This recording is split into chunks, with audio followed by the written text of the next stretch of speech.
What's up, Hoof listeners? Welcome back to another episode of the Buffalo Brew, coming at you here out of Rochester, New York. What a tough matchup versus the Eagles this past weekend. Man, a lot of positives coming out of the game. Bills fall short in overtime, but man, really fun game to watch. You know, I feel like the Bills were back, right? They're back at it, back in action. And just came up short once again. You know, it's kind of been the thing this season, right?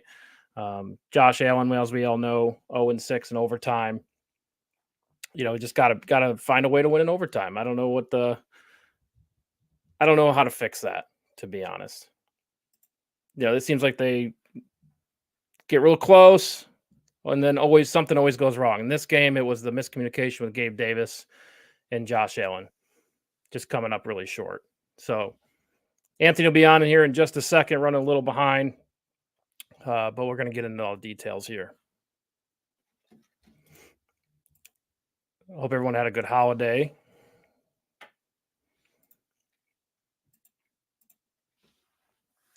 So, yeah, what do we got to do to get this team back on track, right? I feel like this game, if the Bills went to 7-5, things would have been a lot more positive as far as outlook, getting back into the playoff run, right? Probably would have had the 7 seed as we sit here currently, but now the Bills dropped to 10th in the AFC. So I just hate to see that. Anthony, what's happening, man? You look a little shook. Got no volume. Get a couple days off from work and you get all knocked out of the routine. Can you hear me now? Yeah, I'm still on the turkey hangover, I guess. You got me? Yeah, you got some static or something there. Uh-oh. It's probably the phone. Better now? Better. Can tell I'm late. You can't even hear me. Now I'm all ruffled here. Yeah. It's good to be here, but just like the Bills, disappointing circumstances here being late and our Bills letting us down. It was not great. Unique ways to lose games every single time. Yes. The life of a Bills fan, right? I haven't heard that one yet. I kept saying come up short, but I think finding unique ways to lose it's definitely a much better way to say it. Yes. It really is. I mean, I kept saying to even my wife, you know, I'm like, I wish they would just freaking lose. Like, just freaking lose. Instead, you got to rip our hearts out and make us feel like we're going to win until the very last second and then do the dumbest combination of 100 things that led to a 10-point lead becoming a loss. So, yeah, I mean, so frustrating, so many levels, so many things to talk about. But, I mean, yeah. Well, I was just saying, though, there's a lot of positives as well, right? The Bills really played a complete football game, which I don't offensively, think we've seen versus a good team, right? We've seen them kind of dominate some bad teams, but definitely the best they've played since the Miami game. Yeah, I mean, this is my Super Bowl prediction here. I would love for it to be a Super Bowl rematch because I think we would get the best of them in that one. I would hope so anyway. And yeah, I mean, offensively, lots of good things happened. You put up 34 on the best team in the league, without a doubt. The problem is you let them give up 37. The first half defense was lights out pretty much. I mean, stopped them, stuffed the run, stopped the pass, 3 and outs. Everything we talked about in the pre-show, you know, they were able to do in spades in that first half. The offense, though, you know, wasn't able to finish on a few drives, missed some opportunities, field goals, and that's what allowed the Eagles to stay in it. And I think that's when I first started getting nervous. Like, you can't let a team like the Eagles hang. They will bite you back, and they did big time. And then obviously, you know, 60-yard field goal to tie it. Go into overtime, only get a field goal, which you knew was like, that's it. You're fucking done. That's it. We all knew. We all just knew. Yeah. You had it in front of you, the touchdown. You missed it. And you had to settle for the field goal, and that was that. So, yeah. And they've talked about it all game. Like, the Eagles, the last 4 weeks have been in this similar situation where, you know, they come back in the fourth quarter and win the game. So you just knew that with this offense, the way they've been playing the past few weeks, that it was over, right? And makes you wonder, why not go for it on 4th and 7 there? Yeah, I mean, it certainly wouldn't hurt to have done it, but that's my number one complaint in this game, and you know that already. It's Sean McDermott. This is the coach you signed up for. He will rally his guys. He will put together a good team. He will coach good defense. He will win games. We've seen that consistently from him. But with the good comes the bad, and the bad for Sean McDermott, and I'm sure every coach has this. You know, it's a new feeling to have a good coach, right? Sean McDermott is a good coach. There's no question about that. But is he the right coach now that we've reached this team that should be Super Bowl contenders? I'm not convinced anymore. And it's because of his downfalls. He's the worst game manager I've ever seen. He's the most conservative dickhead in the world. And I've said this for years since the guy was hired. From the minute I came on this podcast, I talked about this, right?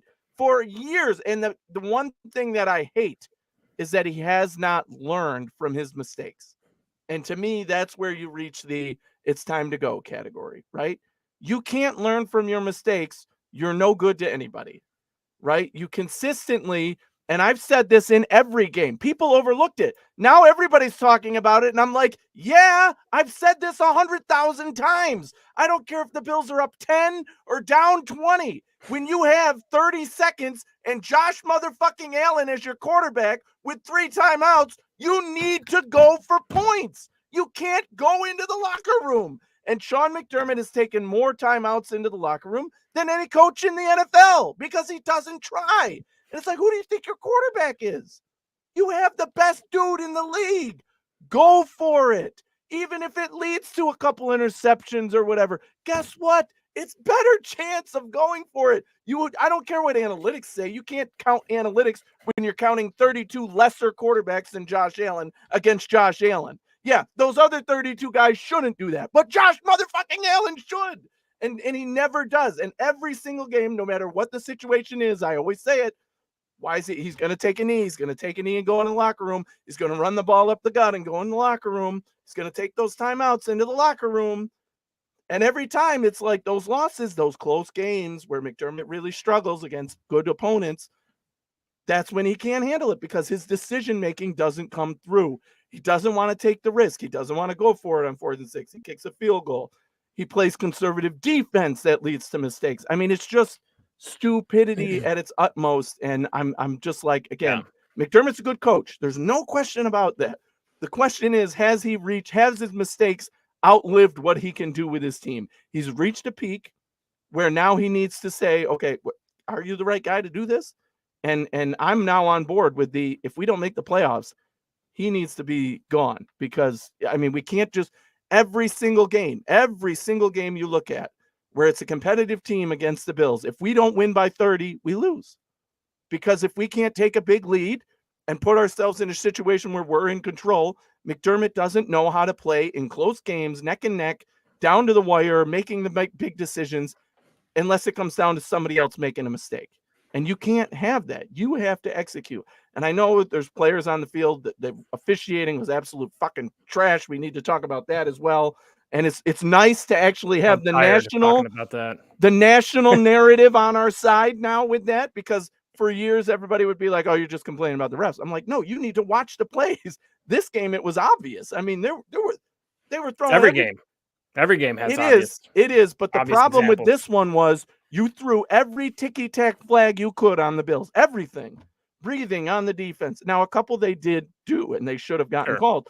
But when you're calling everything on one team and absolutely nothing in the most egregious sense on the other team, that looks suspicious. The conspiracy theories are out there about the NFL. The line on this game was 3.5 at game time. The Eagles win by 4. Is that a coincidence? NFL? I don't think so. Not when there's billions of dollars on the line. Well, the penalties are 10.5 to 1. It's a little one-sided. And we all saw examples of defensive holding by the Eagles, pass interference. I mean, they tackled one of them was a tackle way early. The hit to the head on Knox. I'm like, defenseless receiver, anybody? Like, what is going on?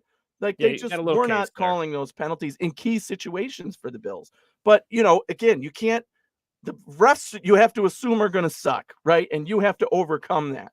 The fact that they were totally egregious in this, I mean, we haven't even talked about the horse collar tackle and they end up calling a penalty No, on intentional Josh Allen grounding. for getting horse collar tackle. I mean, what's more funny to me is, okay, you missed the horse collar. That's going to happen from time to time. But then to call that intentional grounding is just After meeting, completely embarrassing. Completely embarrassing. I had 'Cause thought how many times have we seen Tom Brady just spike the ball on the ground? Yeah. How And many in this times? situation, I thought it was one which is new this year, right? Where the NFL calls up and says, no, right? And they're like, no, change that spot. Or no, he was down or whatever, right? And it immediately gets overturned and they say, oh, NFL. I thought that's what was happening in that situation, that the NFL called and said, no, that was a horse collar tackle. You better call that. Instead, they turn it around and give intentional grounding. I mean, that was the absolute worst penalty call I have ever seen. I mean, it can't get worse. When there is an egregious penalty on the other team that you don't call, and then you meet and somehow turn it into a call against that player. I mean, it doesn't get any lower than that for the refs. But I mean, it's part of the frustration during that game. Yeah. The Bills overcame that in the first half and had a lead. But even I said at halftime, I'm like, this is a 10-point lead. It should be like 30-0. All right. Because it was, our offense was clicking and doing what it could and really looked good out there. Right. Again, positives. Joe Brady and this offense, although they had mistakes at times, they did very well. We would take that offense and those mistakes in every game, every day. Like, I would take that, right? You would, but and hopefully you can clean some things up and be a little more efficient and not have to score 34 to win a game. But it's unfortunate that it just wasn't enough and everything adding up. The second half, it really comes down to McDermott, though. The second half defense, not enough. Absolutely infuriating. Calling the timeout at the end of the game. I talked about the half, but then the end of the game, calling the timeout to ice the kicker when you have time and Josh Allen again. And then what do? Oh, we're going to go to overtime on the road against the best team in the NFL. What the hell are you thinking? There's no rational thought process. And I'm sick of the post-game press conferences. I watched it just to watch him make a fool of himself. He's out there, coach speaking. Oh, yeah. Well, it's a situation where you got to do. No, you're an idiot. You need to own it. I suck at game time management. I suck. That's what Sean McDermott needs to say. But he's not accepting it and saying, I need to get better at this. Instead, he's fired everybody else. And now it's like, okay, we're still having the same exact problem and it's only you left. So, I mean, this was such a winnable game. What was the stat? Did you see the stat? The 39-0 teams who had 500 yards of offense, got 13 first downs, and turnover battle. Won the turnover battle. That was the other one. And 39-0, and now we're 39-1. We're the first team ever to lose a game like that. It's unbelievable. The McDermott stuff is interesting. And I tend to give him the benefit of the doubt because I understand hindsight, right? You're trying to make the best decision for your team. Sure, but he's not trying to. It's not one game. Make it's a bad decision for the team. Time. But let's just back up to, they scored that last touchdown way too early, right? You had 1:54 on the clock. It was second down, and they did a play action throw to Gabe Davis, right? I thought in that situation, let's quarterback sneak it once, make it 3rd and 2, and then we can consider the touchdown throw. But you got to run a little more clock, or at least get a timeout away from Philadelphia there, right? But anyway, they score, and I understand that. Take the points. You're there. You never know what could happen. But really, if they ran that clock down as much as they could, let's say you got a first down, because I don't think it was 3rd and 4. It wasn't 3rd and goal, right? Or 2nd and goal. Mm-hmm. So I would attempt to get that and run the clock way down. You could run it all the way down and maybe have 2 plays to win the game. Exactly. I'd rather lose the game that way. Yes. Than throw the defense on the field versus the best offense in the league, arguably. Especially when they weapons. Especially when they hit the last 4 drives. I mean, they just owned the defense, right? So that's what I was thinking when that was happening. But then, obviously it didn't go that way.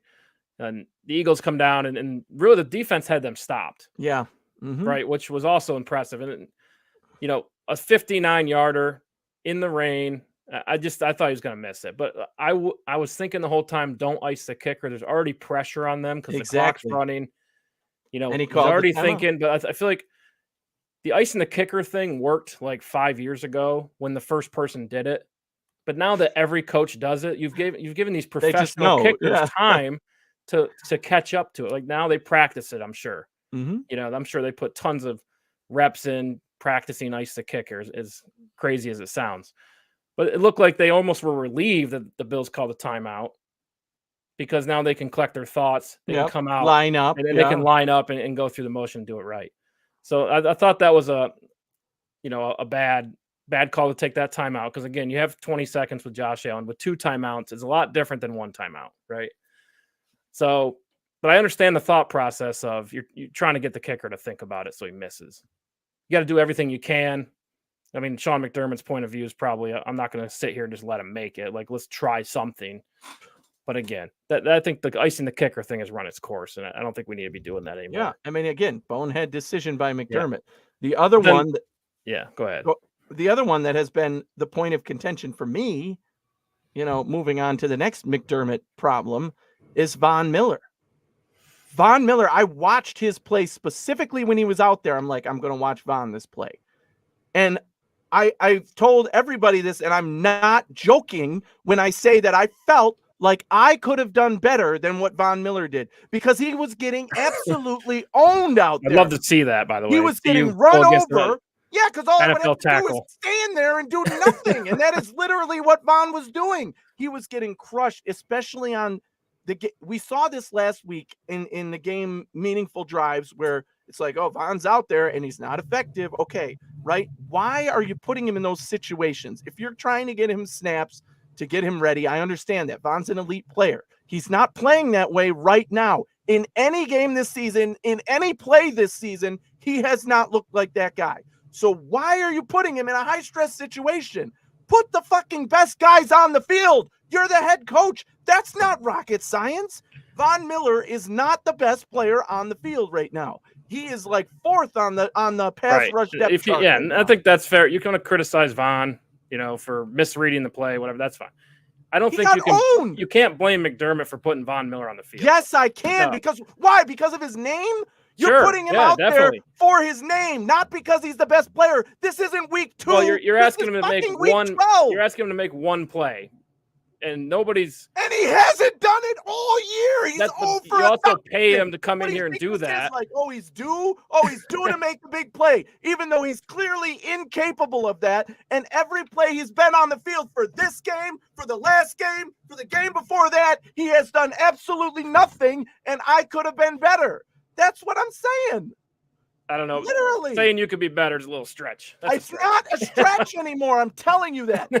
Look at the plays. Von got fucking pancaked on the last drive when Philly scored. Von got owned by a backup right tackle. He does not belong on the field in those situations. You want to get him game reps, but not when it matters. Put your fucking best players out there. Epinesa is better. Floyd is better. All those guys are better. Put them out there instead of Von because he was ineffective. And not only that, not even just ineffective, he was a liability. They were literally the run play, the ball, the tackle he missed the last loss. What happened? Oh, the guy scored right because Von couldn't make a freaking tackle. This game, what happens? Oh, Von's rushing the passer. He gets leveled by the backup right tackle like he was, a fly on his shoulder. Yeah. It was pathetic. Yeah. But when Von's in the game, though, you weren't criticizing him before the play. Von's yes, in the game. I was. Everyone's like, this is what you pay him for. That is why I watched, because I said he shouldn't be out there. He's not ready. Everybody with eyes who's watched Von Miller play this season knows that. Why would you put somebody who's not ready in that high stress of a situation? Put Groot out there, put Epinesa out there, and let them do it. They're healthy. At least they can do it. Put fucking anybody else out there at this point. He's not ready. I cannot wait until Von is ready and into the playoffs. I said all year, I don't care if Von plays a snap all season, if he doesn't get a tackle all season. If he's 100% going into the playoffs, we're going to be a force to be reckoned with, and he's going to be a force to be reckoned with. But when you put a player on the field just because of their paycheck or their name, you as the head coach are doing the wrong thing. You are making a mistake. You are causing your team to lose. So that is on Sean McDermott, and he's the defensive coordinator too. So it's not like he can pass the blame. Well, Washington told me, I don't know, this guy, who's left, who's over there, told me to put in Von Miller for this play. No, if anything, those coaches should be telling him, look, he hasn't got it right now. Put in these guys. And they're literally the offense is saying, when Von comes in, we're running a play at him because dude can't do shit right now. Yeah, and film he has. hasn't been great. But what week did he come back? Do you remember? It was what, week 6? Because Week he 6, missed the 4 weeks, and then I think he didn't go to London, right? Or no, he did play in the London game. He played like 5 snaps in the London game or something, right? Right, but now we've been it's been what, 5 weeks now, so it's like, what is the plan? Is the plan just to get him reps? That's what I Get him mean. up to speed, or like, what is that the actual plan? I don't know if anybody's asked that in the press 2, conferences. 3 weeks in. Yeah, it was just like, oh, getting his snaps, and we're seeing. I think people have asked the question, and they've dodged it, obviously, and said, well, yeah, Von, he's healthy. We're getting him out there. He's getting up to speed, whatever. You're saying, okay, so Von, we need Von for the playoffs. I think you're in agreement with that. Yes. That's why they're kind of giving him. But then don't put him out there when it matters. But this is the playoffs, right? Are the Bills not in the playoffs right now? It doesn't fucking matter. If the playoffs started today, he's not ready. You put him on IR because he's just not ready. But the playoffs don't start today. You have 6 more weeks to get him ready. He's not ready. He should be on IR. He should have never come off yet. That is very clear right now. He should not have been playing in real game reps right now. Keep him on the IR until he's ready to go, until the end of the season. Because, again, it doesn't matter what he does in the regular season. Now, yes, it is playoff time, but Von still isn't ready. He's still a liability. If Josh Allen had 2 broken arms, you're not putting him out there. He can't do shit. So, I mean, it's still, and it's frustrating to see because I love Von Miller and I want him to be his best self as a Buffalo Bill, but he's being let down by the coaching staff. And then the defensive coaches want to say in the press conference as well, because I think it was Matt Perino who brought this question up and said, like, hey, Von, he's looked ineffective out there, and what's the plan? Well, we like Von's attitude and approach and whatever. So I replied to Matt Perino in his text chat group that he has for the Shout podcast. And I said, please tell Coach that Anthony from Syracuse says he is very passionate and has the right attitude about becoming president of the United States too. But guess what? That ain't happening.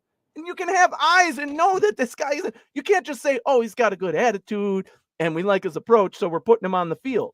What the hell? If that were the case, I'd be the starting quarterback of the Buffalo Bills, okay? Because I have great attitude and approach and whatever. No, you have to have talent. You have to have the ability to play. And right now, Von doesn't have that.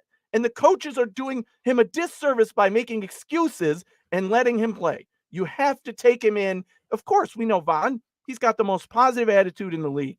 Dude will tell you, even after this week, like, man, it looked good out there. We were playing great, and this guy did great, and that guy was awesome. He gives props where they're due. He's a lovable guy, and he's a great talent. But when any player isn't playing up to their ability and isn't playing well, it's the coach's job to say, okay, we got to take a step back. What can we do to prep this guy better? Does he need more practice snaps? Do we need to sit him for a couple weeks? Do we need to, make him inactive for a few weeks? Whatever it takes to get him back up to speed. He's coming off an ACL injury and he's 35 years old. The guy isn't some, young dude or some miracle healer.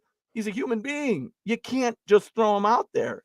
It's just, again, frustrating because that's part of the reason we lost this game. He got destroyed out there and they target him.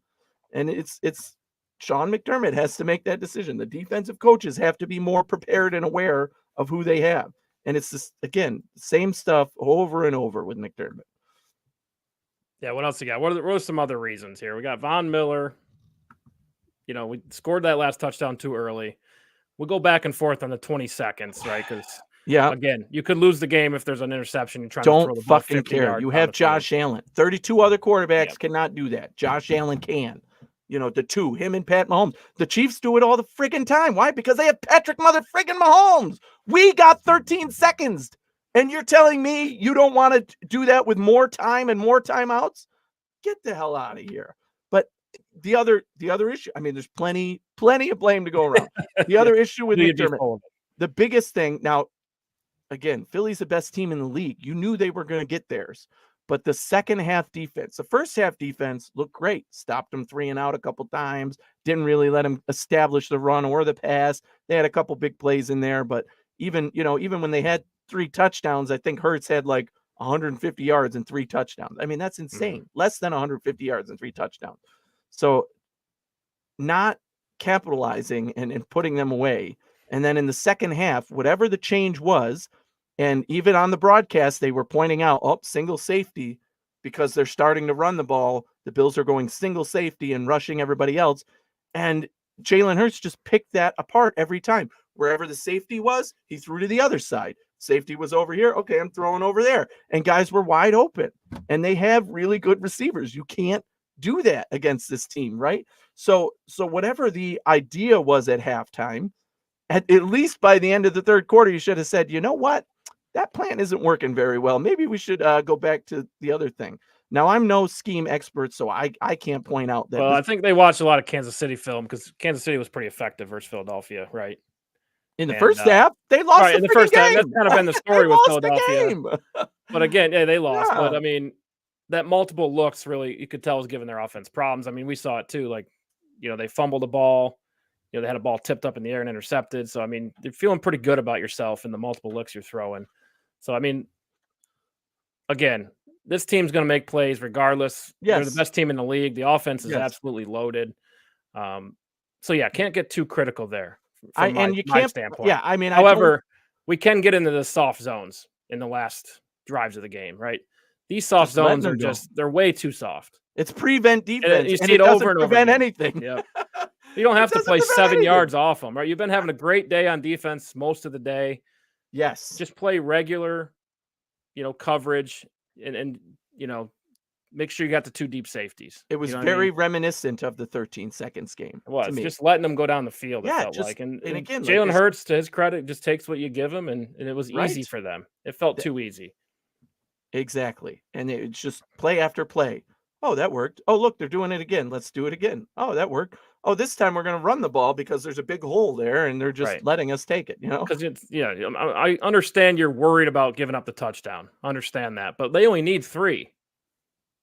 You don't have the whole field, to go. So they're not even gonna. I doubt they would try to take big shots. You know what I mean? They know what they need. So I would try to force that a little bit. You know what I mean? But that's the soft zones. You just see them get crushed all the time. Yeah, and that's what I mean.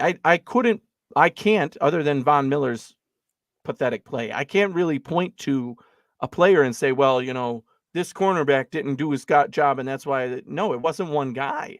It was just the scheme, the play calls on defense. It was not working out in the second half, right? It was like, okay, maybe Philly figured it out, but McDermott has to be able to adjust one way or the other. Say, whatever our game plan was, it's not working. Let's go back to doing this. Or, you know what? Let's do some man-on-man or something, right? And he's always been stubborn like that. We've seen that before, too. He does not come off the zone much, right? And he does do, like, prevent defense when there's, 2 minutes left. It's so frustrating. Yeah, bang your head against you're gonna be the wall. Frustrated no matter what in a loss. You've seen this movie before, right? Yes. Talked a lot about the defense. Let's switch to the offense. Had a pretty good day. It's still, to me, watching Josh Allen come back to life's been, Yes, we're watching one of the greats. You know what I mean? The guy's just amazing when he lets it all out there, and he can't be stopped. But I just feel like somebody else needs to make a play on this team. Yeah. It's always the same story. Josh, it's 3rd and 7. How'd we get to 3rd and 7? I don't know, but Josh has got to make an amazing play and keep the game alive, right? You saw that throughout most of the second half, right? Can somebody else make a play here?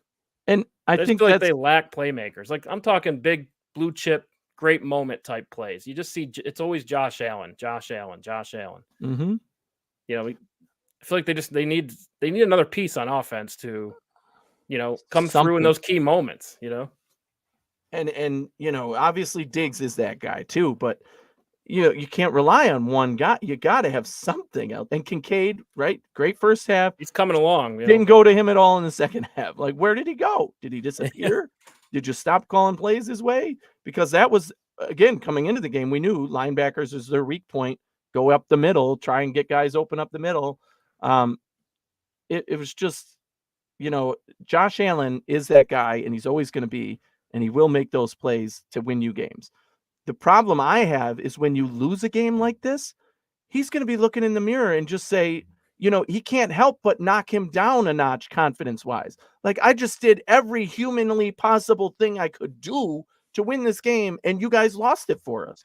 What else can I do? Like, I mean, that is where I worry. Now it's like, okay, Josh had that big game. Now that Brady took over, Josh has scored 30 points in this game now that Brady took over. And yet with a loss, it could be a gut punch and set us back again and set his confidence back again, and set his like, well, what do I have to do differently? And we don't want to see that. I want to continue to see this version of Josh Allen. And I hope we do, because we basically got to win out to control our own destiny, and, hope for a hell of a lot of help if you only win 4 or 5, which is not the situation you want to be in. Yeah, certainly not dead yet, but getting there. They're 6-6, 10th in the AFC. The good news still is the teams ahead of them. I think this is last week. Oh, that's last week's. Yeah, you can see we're still one team ahead of them. Really, they don't have a lot to like. I mean, the Colts, okay, no quarterback, right? The Steelers, we saw some good offense last week, but is it sustainable? I know their schedule's, pretty light. Mm-hmm. A lot of the teams play each other, like the Texans. I think the Texans Jaguars play again, or they played last week. But I know the Browns. The Colts, is it the Colts Browns or Colts Texans? I think Colts Texans and Browns Steelers still play, I believe. So that's all 4 of those teams. But yeah, I mean, the problem is if they cancel each other out, you still lose, meaning the Bills, right? All they need to do is go 500. So you're telling me a team like Cleveland can't go 500? I think they can. A team like Pittsburgh can't go 500? I think they can. The Colts, etc., right? The Bills have a huge disadvantage because of their losses in the AFC conference. And that means you have to one up everybody. And even if you go 4-1, if those teams go one above 500, guess what? You're out. You're still on the outside looking in. And if they don't play each other every week. So even though they're going to beat each other at point, it's not going to be every week. So they could theoretically just keep doing what they're doing and they're in. They could be as mediocre gets and they're in, and the Bills aren't. Even if the Bills win 4 games, that's a tough pill to swallow at this point. It's not where you want to be, for sure. Our fate is in the hands of much less quality rosters in the NFL, in the Browns, the Colts, the Texans.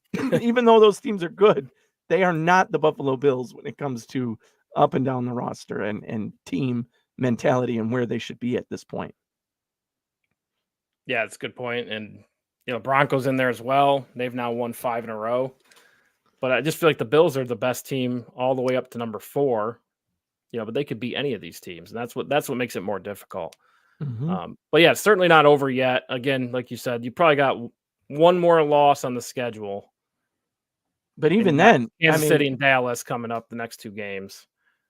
The only way to truly hold your own fate is to win out, right? You have to. That's your mentality now. You're saying we need to win out because you can't rely on help from those other teams, right? You're talking Cleveland only needs 3 wins and they're ahead of us no matter what. If you only win 4, right? And all those other teams only need to get less than 500 to be ahead of us. And yeah, and that's what makes it tough. It's difficult. But the Bills can do it. And I think that makes it more difficult too, is they can do it. They're definitely a talented enough team to win the rest of the games. Yes, but which keeps it interesting. Yes, and the big thing is you better hope all the trips and falls are behind you, because every team loses to an inferior team every once in a while, right? And now you're playing 2 really good teams and then teams that are probably, firing their coaches and, going to have things locked up, hopefully at the end of the season in Miami. You have to win every game, right? You have to come in saying, we need to win this game and be ready. You can't afford another slip up, another last year or 2 years ago when we lost to Jacksonville or whatever. You can't, although teams can afford those during the season, now you've built yourself no buffer. You need to win every single game in order to control your own fate. The other intriguing thing is if they can pull that off and get in the playoffs, you got to think they're hot. That's going to be a hot team, right? Oh, yeah. And nobody like they did versus Philadelphia. Even now. Exactly. That's what I mean. If you're in the AFC, I don't care if you're the 1 seed or the 6 seed, you do not want to play Buffalo. So they are hoping as well that the other teams help them out and keep the Bills out of the playoffs for sure. All right, so we got Cleveland Browns schedule up. They play the Jaguars and the Texans. Those two teams still on the schedule there. And who else? Just to go through the whole thing. Okay, yeah, I got the Rams this weekend. They got the Jaguars, Browns after that. Bears, that's in Cleveland. And then Browns at Texans. What's that, week 16? Jets, Browns, week 17. Bengals, Browns, week 18. Looking up the Colts. So that favors going 500 for them. To me, yeah, 3-3 is reasonable, if not expected, in that. Sure, but the point is there's matchups where both teams are ahead of Buffalo, so there's going to be a loss, right? There's no way around it. Colts, they have the Titans, Bengals, Steelers, Falcons, Raiders, Texans at the end of the season. So again, I don't expect the Colts to be there at the end, but they are ahead of Buffalo right now. So really, still need help from bad teams there. You still need the Raiders to beat them. You still need. I mean, if they just do what they've been doing again, they're mediocre. But if they just keep doing what they've done, they're going to be ahead of the Bills, which is really sad to think about. Yep, big one this weekend. Broncos at Texans. Good news for the Bills. They don't play, but somebody will lose. Broncos, Chargers. Then they have the Lions, Patriots, Chargers, Raiders. Well. Yeah. I don't like it. I don't like it at all. No, well, the Bills clearly have the toughest schedule. They have the toughest road. Oh, for sure. And you have to win every game, basically. You've just cemented to me that even if you get to 10 wins, it's not going to be enough. 2 weeks ago, we were saying 10 wins might be enough. Now, 10 wins doesn't look like it's going to be enough because there's just those teams would have to fully collapse. And I don't think any of them are at that point. Even when they've lost quarterbacks, they've lost key players, they just know who they are and they're playing to their identities. Cleveland has a really good defense. Indy is mediocre as mediocre can get, scores points, gives up points, manages to get more points than other teams sometimes, right? Like that's literally how I would describe that team. The Pittsburgh Steelers, dominant defense, score 10 points and win a game, right? Like that's who they are. So it doesn't add up well. Even the Broncos, right? They're the hottest team in football right now, 5 wins in a row, coming from the pits of despair to become a true contender now with their schedule. Right. Building confidence. Yeah, they're got to be feeling confident now. They played a good team. Like Cleveland's been playing pretty well at least on defense, and they handled them pretty easily. Right. So it seems like it's snowballing for the Broncos. They're getting better every week. Yeah. So Bills fans really have to pay attention to who are we rooting for this week? Like who do we need to lose if they're playing that opponent next week? If the Steelers win this week, it might be good because next week they'll play a team that can hopefully beat them. And we're putting a lot of stock in the teams we hate, the Jets, New England, Tennessee, like those teams are really bad and they play those opponents. Right. But I think you're right. There's I don't think 3 of these teams fall out. Right. Like you said, if they go 500 the rest of the way, they're still in a good spot. It's really the Bills just need to win. Yeah. If they win, like you said, if they only lose one more game, they're going to be in a really competitive spot to get in the playoffs. But what a burden though. That's every week. You got to play a playoff game every week. Yes, I mean, yeah, it's only all the way in week 13 here. And the sad part is, I think nobody in the league or anywhere would say that the Bills aren't capable of doing that. Right? We should be able to do that. And you just went toe to toe with the best team. I've been saying all along, I love the matchup versus Dallas. I think we can beat them easily. But Kansas City is one of our, toughest opponents always. And they have a really good defense this year, but I think we will match up well with them too coming out of the bye. But just saying, oh, we'll match up well, and then saying, no, you've got to win this game. You still got to go there and win. Yeah. You got to win this game no matter what in Kansas City. They don't lose too many of them in Kansas City. Yeah. That's a tough spot. Well, then, okay, let's say you win versus Kansas City. Now you got to play Dallas at home. That'll be a really electric environment. Yes. Is that a primetime game? Can't remember. I don't think it is. I think is it one of the 4:25 time slots? Because I thought there was 4 games at 4:25, but I know we don't have a lot of 1 o'clock games, so for sure. So Yeah, but that Dallas game could be huge. If the Bills lose to Kansas City, it's going to be the opposite. I think a lot of the fans will be bailing out, saying yeah, this team's trash. you really do have to They'll be beat selling Kansas their City. tickets to the Dallas Correct. fans, right? Yeah. Both games are at 4:25. That's what I thought. Yeah. So 4:25 Kansas City, after the bye week, so week 14, week 15 against the Cowboys, 4:25, and then it's the 8 p.m. Sunday night or Okay, yeah. Chargers game. Yeah, And then December that game's 23rd huge game. too. Let's say you beat Kansas City, you beat Dallas. Correct. And It's what not I easy to go to LA and play. the other thing I hate is that they haven't fired their coach yet, the Chargers, right? That guy is a sitting duck. But if they choose to fire him the week before the Bills, we've seen it happen all year. Teams get a boost when they fire their head coach, and I don't want that to be when they play the Bills the next week, because then all of a sudden they're going to come out and play their best out of nowhere. But yeah, and then obviously divisional opponents to finish out the season, New England and then Miami. Hopefully has things locked up. The division is out of sight at this point, unless Miami really trips and falls over themselves, because they have a pretty easy schedule the rest of the way. And they're in full control of the 1 seed. Are they? You mean of the division? Well, I think Kansas City's they're going to be the ones because they don't. I think Baltimore plays Jacksonville, right, or something like that. Let me check Ravens schedule here. But Kansas City doesn't play any top contenders outside. If you want to call the Bills a contender, the rest of the way, pretty sure. Interesting. That would be interesting then, because so Ravens play the Jaguars in 2 weeks. I still think the Jags also play the Dolphins. They also play the Dolphins before the year's over. Right. So I feel like Baltimore will beat the Dolphins but lose to the Jaguars. So that means the Jags would be the number 1 seed, as predicted preseason.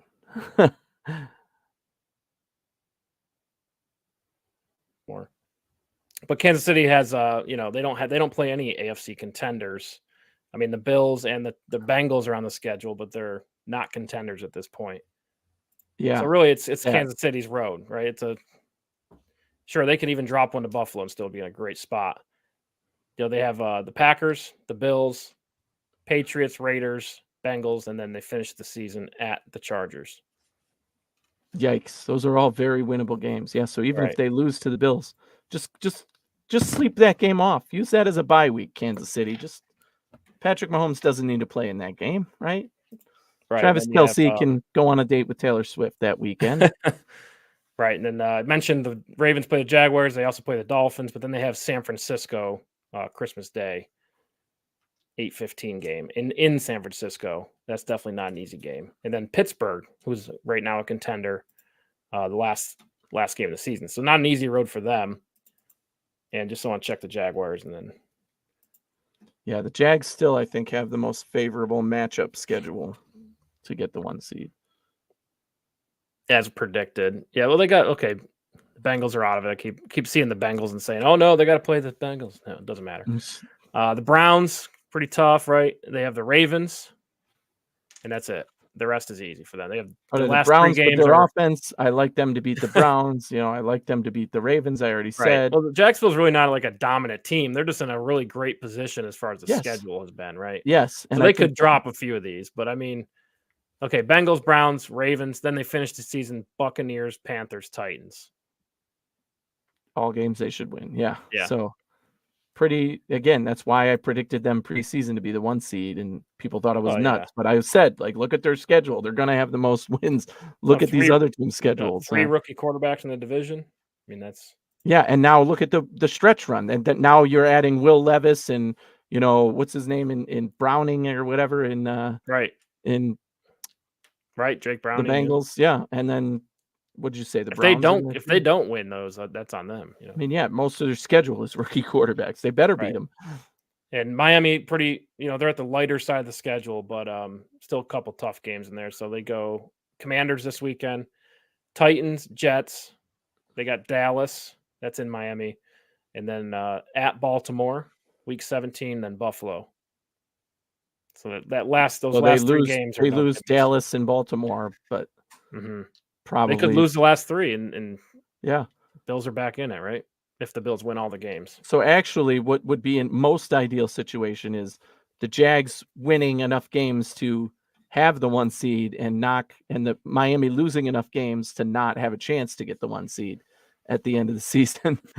As bad as that sounds. Now, I think we can beat Miami on their best day, no matter what. So I'm not too worried about that, although it's a much closer matchup if they're playing their best versus our best. Well, if it's for the division, the Bills will give it their all, and I think the Bills are just better. Yeah. But Miami can come hot. They can get hot at any time, and we really haven't seen them play well against good teams yet. But it doesn't mean they won't down the line. But I just think they kind of got hot at the wrong time. The Bills have made that mistake the past few seasons. They hit the playoffs and they're all burnt out, and the offense is figured out, and it just doesn't work. So, but we'll see with Miami. They're still winning games. They got a lighter schedule. They're going to have a good record, and they're very likely going to win the division. Good for them. It's been a long time, right? But I could see it go either way, right? Tough. Yeah, it's not. Yeah, Bills aren't getting the division. Just gotta let that go. No, They're going on the road, but they would need to lose all the games. It's happened before. Tampa Bay Buccaneers won the Super Bowl when they were 6-6 this time of year. That's right. It can happen. Glad you looked that one up to give us a boost of confidence, because that makes me feel better. You needed that bad, yeah. Yeah. Anyway. Well, a team did it one time out of 54 now, or whatever we're at. Well, it's, it's different for the Chargers. You know what I mean? Yeah. Like they're a contender. They should be. They should be a contender on paper. They got all the pieces, and they're 4-7. That's a lot different. A lot different than 6-6. Agreed. Yeah. So yeah, they got to fire their coach, but the Bills can still save their season. The story's not over yet. You know what I mean? It's not, and it'd look a lot better if you won this goddamn game. Yeah. What would we say though? Of this 3-game stretch, 2-1. Yes. 2-1. Yes. That's what you said it. This would be the toughest game. This would be the toughest game of the 3. You said that. Mm-hmm. Yeah, they're the best opponent. Yeah. Hopefully, because if we get anything, I don't know how it could be worse than that. Because if we get blown out, at least you're like, well, that's the season, folks. So I don't think it can get any worse than that matchup wise. But you still got to win those 2 games. And again, I feel much more confident about the matchup with Kansas City, the matchup with Dallas than I do. I agree. Yeah, they just don't have the weapons that the Eagles have, right? Correct. You don't have to worry about your second corner guard and Devontae Smith. Exactly. I mean? Those receivers are going to drop the balls for Patrick Mahomes, right? And those, it's same thing. With Dallas, their quarterback is unpredictable. You don't know what kind of game he's going to have. So, well, if anything, at this point in the season, or at least this game, it just reiterates you got to get Josh Allen another weapon on offense. It's too much on him. Yes, he has an inexperienced coordinator. It's not Andy Reid. I think Joe Brees, a young guy. He's coached LSU successfully with Joe Burrow and Justin Jefferson and everything, but that's it. There is no other success story in his past, so it's like it's all Josh. And Joe Brady's done a great job so far. Yeah. It's really early in the process, but so far so good. But I mean, Pat Mahomes falls back to Andy Reid. Lamar Jackson, I mean, they have tons of offense. Their defense is playing great. There's first-round players all over that team, Bills don't have any first-round players outside of Kincaid. Yeah. It's I mean, Kyrie Elam, he's technically still a human being who exists. He's on the IR, but at Oliver, sure, there's a few, but on the offensive side of the ball, it's Josh Allen and Kincaid. I'm not sure about Mitch Morris. I have to look that up. I don't think he was a first rounder, but no, but I mean, but the Baltimore, you look at the other teams, like, okay, obviously the Dolphins are star-studded. I think the Jaguars have a coach who's won a Super Bowl before. Definitely an advantage, yeah. You know what I mean? Huge advantage. You got a first-round running back there. You got Calvin Ridley, who's a, great receiver. And I'm not saying, Diggs isn't, but they just have an offensive system that they can beat him with scheme. I don't think the Bills really have that advantage. Correct. They have making plays. Right. There's something we know the Kansas City story too, right? Yeah, there's something to be said about having good players around you, which I think the Jags do. Christian Kirk, good player. Calvin Ridley, really good player. Good balance there. Running back, really good position. ETN there. They have good players. That's good enough to win. The Bills have Josh Allen, Stephon Diggs, and right, and Kincaid, a rookie. Okay, Kincaid he's getting coming there. Shakir, the ball hawk magnet. Throw him more. You're not going to him enough. You can't go to them enough, I'd say. But right now, you gotta prove that you can do that. Gabe Davis. I mean, we didn't bring up his name until now, but I've been on saying the same thing about him for years. Ridiculously inconsistent. You can't have 150 yards receiving in a game with a touchdown, a big touchdown, and then be the reason we lost the game. I would rather have Joe Scrub, who gets 50 yards and is consistent every week, than Gabe Davis, who can get 150 yards and a touchdown and still piss me off in the game because, that last play for a touchdown that he ran the wrong route, or, maybe Josh threw it the wrong way. Has that been We'll confirmed? No, they didn't. They did not say if it was Josh or Gabe. When asked, Joe Brady said, "It's my fault. I should have schemed it better," which is the right answer for that coach, by the way. Take responsibility. It is your fault. I've never loved option routes for that reason, right? But yeah, because when you get cover zero and there's correct pressure, there's always there's a 50% chance that it's wrong. You got to release it faster. You got to guess where he's going to go. I get why they do it, and it gets receivers more open, which ultimately brings more opportunity. But I've never been a fan of that. Maybe I'm traditional or simple, but and that's the reason why with the game on the line, I don't want option routes. Yeah, and the weird thing to me too is this. Another thing we didn't talk about was their approach with Cook is so strange to me. He missed the touchdown pass, and then what? He gets benched again. You're giving more carries to Latavius Murray and Ty Johnson, although Ty still looks pretty good when he touches the ball. They ran the ball pretty good all day, really. Yeah, but it's got to go more through Cook, well, right? He's your 8 yards, starting good play, running back. But no one's going to ever break a touchdown outside of James Cook, right?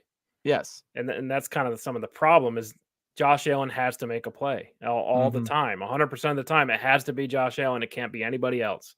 We've seen Diggs do it, and I'm not taking anything away from him. He's a great player, but they key on him, right? It's harder for him to break free.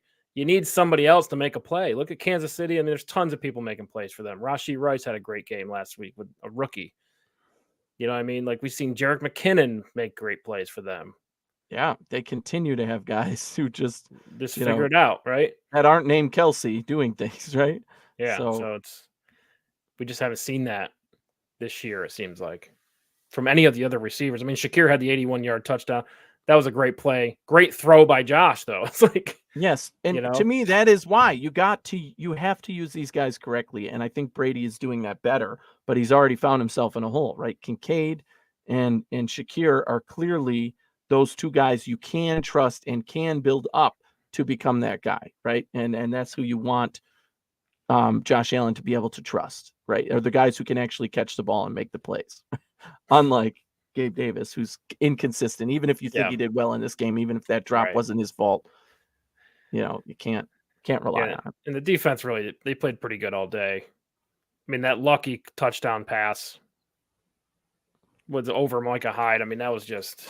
And that happens in games. It's just was great throw, and it just mistimed the jump. And that one was frustrating because every other guy. What do you think? 8% chance that happens. I mean, every other guy on defense played it the best they could, and the one guy Hyde who had to make the play. And that's part of the game. And we know he makes that 9 times out of 10, if not more. So seeing him be the one was like, crap, like that was really bad.